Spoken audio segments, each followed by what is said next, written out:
வணக்கம், இது தமிழ் வாசனை. நான் உங்கள் தோழி மதி. இப்போ நம்ம இந்த பேக் ஓப்பனோட ப்ளவுஸோட ஃபினிஷ் பார்க்கலாம்.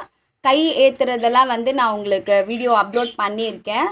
நீங்கள் செக் பண்ணிங்கன்னா உங்களுக்கு ஒவ்வொரு விஷயமும் தெரியலை, எனக்கு ஹூக்குக்கு பட்டி வைக்க தெரியல, ஐப்பட்டி வைக்க தெரியல, எனக்கு கை ஏற்ற தெரியல அப்படின்னு நீங்கள் நினச்சாலும் வீடியோஸ் நான் நார்மல் ப்ளவுஸ்க்கு பக்காவாக ஒவ்வொன்றும் பாட்டாக அப்லோட் பண்ணியிருப்பேன். நீங்கள் அதெல்லாம் பார்த்தீங்கனாலே உங்களுக்கு எப்படி இதெல்லாம் கை ஏற்றணும், எப்படி ஹார்ம் ஹோல் அந்த வளைவு எடுக்கணும் எல்லாமே டீட்டெயிலாக போட்டிருப்பேன். அதனால் இப்போ நம்ம இதை எப்படி ஜாயின் பண்ணுறது அப்படின்றத மட்டும் பார்க்கலாம். இப்போ பட்டி ஜாயின் பண்ணுறதுக்கு இந்த கை நம்ம ஏற்றியாச்சு. ஏற்றுனதும் இங்கே இருந்து பாருங்கள், நமக்கு ஈவனாக கிடைக்கு பாருங்கள். இந்த ஹார்ம் ஹோலும் கரெக்டாக அட்டாச் ஆகுது. இப்படி தான் நமக்கு இருந்தால் தான் அந்த ப்ளவுஸோட ஃபினிஷிங் ரொம்ப அழகாகவே இருக்கும். இப்படி தான் நமக்கு இருக்கணும். ஓகே, இப்போ என்ன பண்ணுறோம், இந்த மாதிரி பட்டி ஏன் நான் கட் பண்ணுற சொல்கிறேன் அப்படின்னா, இதை நீங்கள் இப்படி ஜாயின் பண்ணும் போது உங்களுக்கு இந்த இது கொஞ்சம் சின்னதாகவோ கொஞ்சம் பெருசாகவோ இருந்துச்சு அப்படின்னா, இது கீழே இருக்கிறத நீங்கள் கொஞ்சம் கட் பண்ணி அழகாக இப்படி ஏற்றி அடிச்சுக்கிட்டிங்கன்னா உங்களுக்கு ஈக்குவலாக வந்துடும். இல்லை எனக்கு இந்த பட்டி இறங்கியிருக்கு, இது ஏறி இருக்குது அப்படின்னாலும் திரும்ப இதை பிரித்து கொஞ்சம் இறக்கி அடிச்சிங்கன்னா ஈவனாக வந்துடும். கீழே நம்ம ஈஸியாக சரி பண்ணிக்கலாம். அதனால தான் உங்களுக்கு நான் இதை மாதிரி கட் பண்ண சொன்னேன். இப்போ என்னோட அளவுக்கு இது தெரியும். பிகினர்ஸாக இருக்கவே நீங்கள் அந்த தப்பு பண்ணுவீங்க. எனக்கு இந்த தப்பு வராது. அதனால் இப்போ நம்ம பண்ண சொன்ன அடுத்த ஸ்டெப் என்னன்னு நீங்கள் பார்த்தீங்கன்னா, இந்த பட்டிக்கு நம்ம இது கொடுத்துருந்தோம், 3 துணி கொடுத்துருந்தோம். இப்படி கொடுக்கும்போது இந்த உள் துணி தான் நமக்கு சரியான பட்டியோட அளவு. அப்போ நம்ம என்ன பண்ணணும் அப்படின்னா, இந்த பட்டிக்கு ஏற்ற மாதிரி இதை நம்ம கொஞ்சம் கட் பண்ணிடலாம்.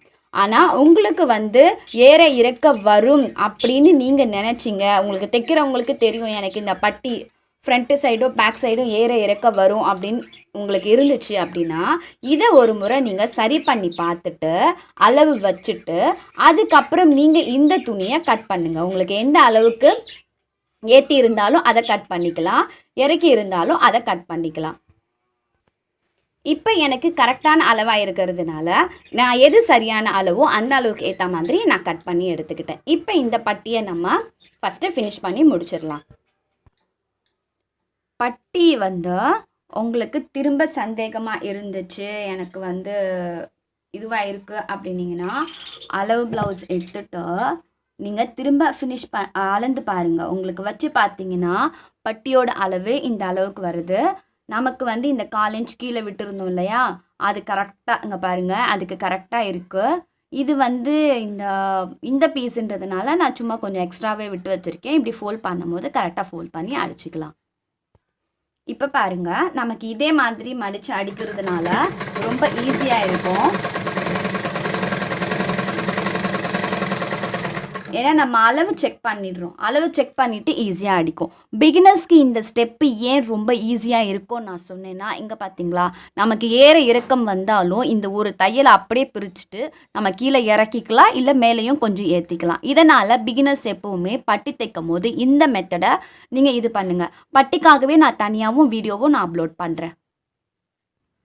இப்போ நமக்கு இந்த எக்ஸ்ட்ரா பட்டிக்கு இருந்துச்சு துணி அப்படின்னா கட் பண்ணி எடுத்துருங்க, அது நமக்கு தேவைப்படாது. இதை மாதிரி எக்ஸ்ட்ரா விட்டு பட்டிலாம் கொஞ்சம் சைடில் கட் பண்ணுறது பிகினர்ஸ்க்கு ரொம்ப யூஸ்ஃபுல்லாக இருக்கும். இப்போ நல்லா தைக்கிறவங்க அப்படின்னா ஓகே, பர்ஃபெக்டாக வெட்டி கரெக்டாக ஸ்டிச் பண்ணிடுவாங்க. பிகினர்ஸ் ஆனால் கொஞ்சம் தடுமாறும் போது கம்மியாகிடுச்சுன்னா தான் ரொம்ப கஷ்டம் அட்ஜஸ்ட் பண்ணுறது. அதனால் நீங்கள் லென்த்து துணி இருக்குது அப்படின்னும் போது லென்த்து கொஞ்சம் எல்லாத்துக்கும் அதிகமாக வச்சிங்கன்னா ஒன்றுமே ப்ராப்ளம் கிடையாது. சரியான அளவு பார்த்துட்டு கட் பண்ணி எடுத்துடலாம். இப்போ பாருங்கள், பட்டியோட ஃபினிஷ் என்ன அழகாக வந்திருக்கு, அந்த ஷேப்க்கு அழகாகவே வந்திருக்கு. கொஞ்சம் ஒரு பிசுரும் இல்லை, ஒன்றும் இல்லை, அந்த அளவுக்கு அழகாக இருக்குது.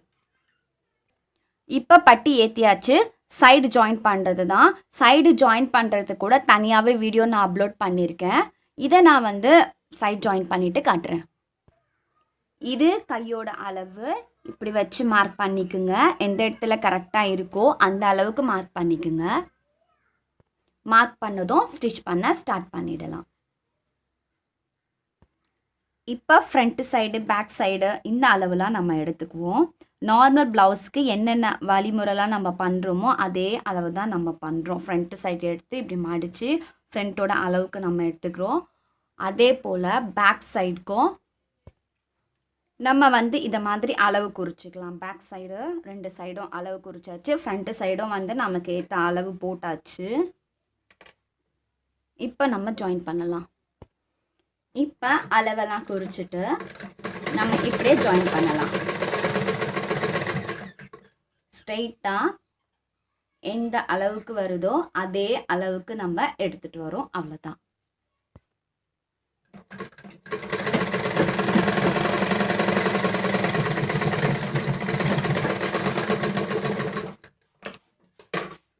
இன்னொரு டிப்ஸ் நான் இதில் சொல்லணும் அப்படின்னா, பிகினர்ஸ்க்கு வந்து இந்த லாஸ்ட் லைன் வந்து தைக்கிறதுக்கு முன்னாடி இதை ஜாயின் பண்ணி அங்கங்கே இதை மாதிரி பின் பண்ணிவிட்டு நீங்கள் ஸ்டிச் பண்ணிங்கன்னா உங்களுக்கு துணி விலகாது, தையல் நீட்டாக வரும். இது பிகினர்ஸ்க்காக தான் நான் வந்து ஒவ்வொரு டிப்ஸும் நான் சொல்லிக்கிட்டு இருக்கேன். அவ்வளோதான் உங்களுக்கு. சரிங்களா? ஒரு சைடு வந்து நம்ம ஜாயின் பண்ணியாச்சு. இப்போ இதே மாதிரி அந்த சைடை ஜாயின் பண்ணிவிடுவோம். இப்போ அடுத்த சைடும் நம்ம அதே மாதிரி அளவெடுத்து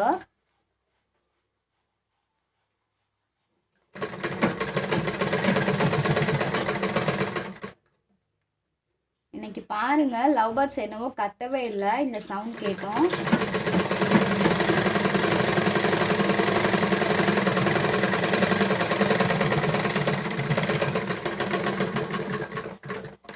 சைலண்டா இருக்காங்களாம். அதிசயமா இருக்கு. பேச வச்சிடலாமா அவங்கள? ஓகே, 3 தையல் போட்டுக்கோங்க. அது இப்போதான் கரெக்டா இருக்கும்.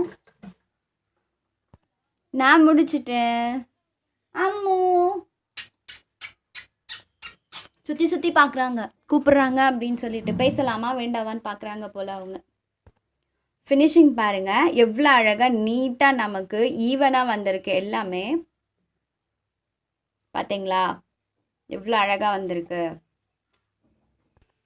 சைடு ஜாயின்ல இருந்து கை ஜாயின்ல இருந்து சைடு ஜாயின் ஃபுல்லாக பாருங்கள், பட்டி வரைக்கும் அழகாக ஈவனாக அப்படியே வந்திருக்கு. ஏற தாழ எதுவுமே நமக்கு இல்லாமல் அழகாக நமக்கு வந்திருக்கு. இதே மாதிரி கட் பண்ணுறதுல இருந்து ஸ்டிச் பண்ணுற வரைக்கும் நம்ம பார்த்து பார்த்து கட் பண்ணிட்டாலே, கரெக்டாக கட் பண்ணிட்டாலே ஸ்டிச் பண்ணும்போது நம்ம அழகாக பண்ணிடலாம்.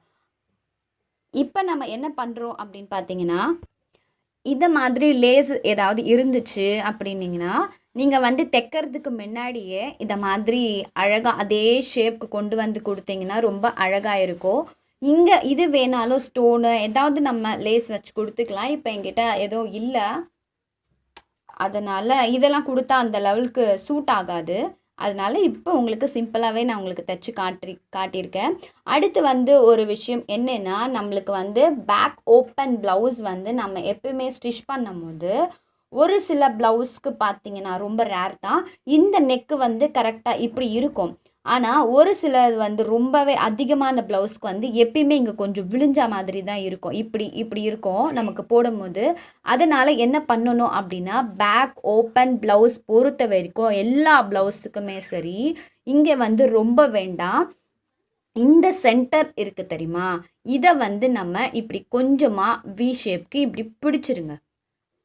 இப்படி நம்ம டாட் பிடிப்போம்ல, ரொம்பலாம் பிடிக்கக்கூடாது. ரொம்ப லைட்டாக எடுத்து இது வரைக்கும் பிடிச்சிங்கன்னா உங்களுக்கு கரெக்டாக இருக்கும். சும்மா லைட்டாக பாருங்கள், இந்த டாட் கிட்ட பிடிக்காதீங்க, இந்த டாட்க்கு மேலே. இப்போ நமக்கு வந்து இந்த சென்டர் டாட் இங்கே வருதோ, இது வந்து மேலே, இது வந்து நமக்கு சென்ட்ரு. இதில் இருந்தோ இது வரைக்கும் சும்மா இப்படி பிடிச்சிருங்க. அப்போ வந்து உங்களுக்கு கரெக்டாக இப்படி அமைஞ்சிரும். சரிங்களா? அது வந்து நீங்கள் என்ன பேக் ஓப்பன் ப்ளவுஸாக இருந்தாலும் நீங்கள் இதை மாதிரி பிடிக்கிறது ரொம்பவே நல்லது. அப்போ தான் உங்களுக்கு வந்து இப்படி விலகாமல் இருக்கும். இப்போ நான் அந்த இது டாட் பிடிச்சி காட்டுறேன் பாருங்கள். சும்மா லைட்டாக கொஞ்சம் இந்த கைடு அளவுக்கு நீங்கள் பிடிச்சிங்கனாலே போதும். சரிங்களா?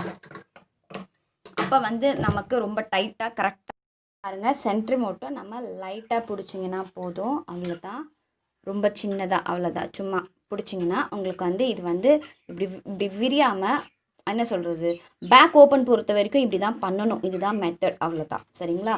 எதையும் போட்டு கன்ஃபியூஸ் பண்ணிக்காதீங்க. இது வந்து லோ பேக்கு. பாஸ் ஷேப்னா பாஸ் ஷேப் கிடையாது. இது கொஞ்சம் இப்படி நல்லா இப்படி ப்ராடாக இருக்கிறதுனால இப்படி விழிஞ்ச மாதிரி இப்படி வரும். இந்த ப்ளவுஸோட மாடலை போடும்போது நல்லா தெரியும். இதுக்கு டிசைன் வேணாலும் நம்ம வச்சுக்கலாம். ஃப்ரண்ட்டு பேக்கு இவ்வளோ தான் நம்ம பேக் ஓப்பன் ப்ளவுஸ். ரொம்பவே ஈஸி, அழகாக ஸ்டிச் பண்ணியாச்சு. பிகினர்ஸ் நீங்களும் இது போல் ஸ்டிச் பண்ணிவிட்டு எனி டவுட் இருந்தாலும் கேளுங்க, நான் உங்களுக்கு கிளியர் பண்ணுறேன். இந்த வீடியோ உங்களுக்கு பிடிச்சிருந்ததுன்னா லைக் பண்ணுங்கள், நிறைய பேருக்கு ஷேர் பண்ணுங்கள். ஏன்னா அவங்களும் ஈஸியான மெத்தடுங்களை தெரிஞ்சு கற்றுக்கிட்டோம். மறக்காமல் நம்ம தமிழ் வாசனை சேனலை சப்ஸ்கிரைப் பண்ணிக்கோங்க. மீண்டும் ஒரு சிறந்த காணொளியில் சந்திக்கிறேன். நன்றி.